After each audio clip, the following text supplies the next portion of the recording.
Les grands débuts du PSG cette saison en Ligue des Champions et une jolie pirouette signée Marquinhos sur l'ambiance du vestiaire sans Neymar et Messi. La tension qui monte d'un cran à Marseille entre les supporters et Pablo Longoria et le coup de sang de Neymar en Arabie Saoudite. C'est le programme du journal du foot numéro 1373.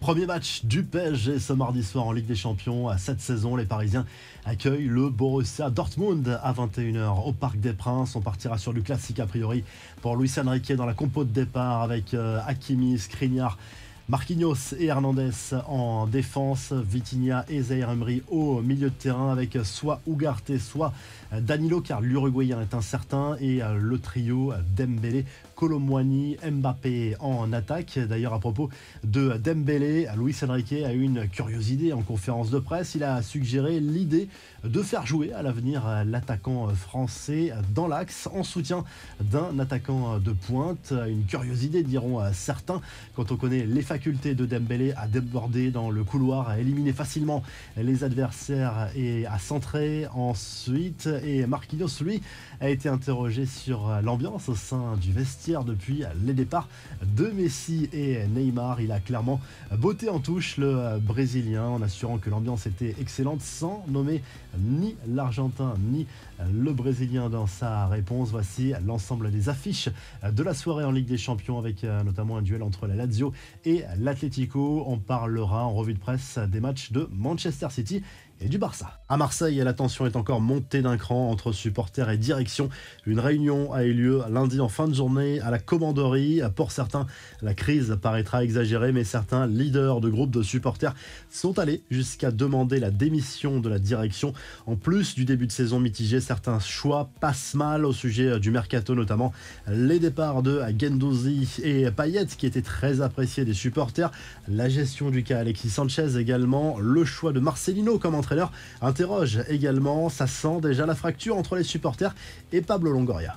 On passe aux infos en bref. Les grands débuts manqués de Neymar en Ligue des Champions asiatiques. Son équipe Al Hilal est passée tout proche de la catastrophe face à un club ouzbek. Score final, un but partout en match de poule avec une égalisation dans le temps additionnel. L'ancien parisien, lui, n'a pas eu l'influence qu'on attend de lui. Loin de là, l'attaquant parisien aurait même pu être expulsé suite à un coup de sang furieux qu'un adversaire essaie de le gêner alors qu'il souhaitait jouer un coup franc rapidement. Neymar l'a projeté au sol avant de lui tirer dessus de manière volontaire. On reste sur cette Ligue des Champions asiatique avec cette scène surréaliste. Elle se passe à Téhéran, en Iran, devant l'hôtel où réside un certain Cristiano Ronaldo, juste avant le match de son équipe Al Nasser, mardi soir face à Persepolis. Plusieurs centaines de personnes ont forcé la porte de l'hôtel dans l'espoir d'apercevoir l'attaquant portugais. Ça interroge en termes de sécurité, mais la police a pu rétablir l'ordre. L'appel du pied de Rafa Nadal à Kylian Mbappé lors d'un entretien accordé à la chaîne espagnole Movistar Plus, la star du tennis mondial, a invité l'attaquant parisien à rejoindre le Real Madrid. J'accueillerai Mbappé à bras ouverts. Qui n'aime pas Mbappé, a lâché l'Espagnol. On ouvre une page mercato. Arrivé au Qatar ce week-end, l'international allemand Julian Draxler est officiellement un joueur d'Al-Ahly. Exit le PSG qui s'est débarrassé de quasiment tous les lofters désormais. Et du côté de Nice, comme attendu, le gardien italien Salvatore Sirigu rejoint les Aiglons après une période d'essai. Il sera la doublure de Marcin Bulka dans les buts. Enfin, voici a priori le futur maillot de l'équipe de France pour l'Euro 2024. Visuel assorti par le site Footy Headlines, toujours bien informé sur le sujet. Fini le bleu marine et le doré, retour à un bleu plus traditionnel avec du blanc au niveau du col et au bout des manches et du rouge également. Le fameux coq doré devrait être mis plus en valeur par Nike. La revue de presse, on file tout de suite en Angleterre où le Daily Telegraph Sport place en une Pep Guardiola et Erling Haaland ce mardi pour illustrer le retour de Manchester City en Ligue des Champions. Les Citizens, vainqueurs de la C1 la saison dernière, veulent marquer encore plus l'histoire. Le coach espagnol prévient, une Ligue des Champions, cela ne suffit pas pour marquer l'histoire à jamais. Du côté de l'Espagne, le quotidien Sport revient sur les derniers éléments de l'affaire à Jennifer Hermoso. Hermoso et Luis Rubiales parce que la joueuse du Barça n'a pas été convoquée par la nouvelle coach de l'Espagne. D'autres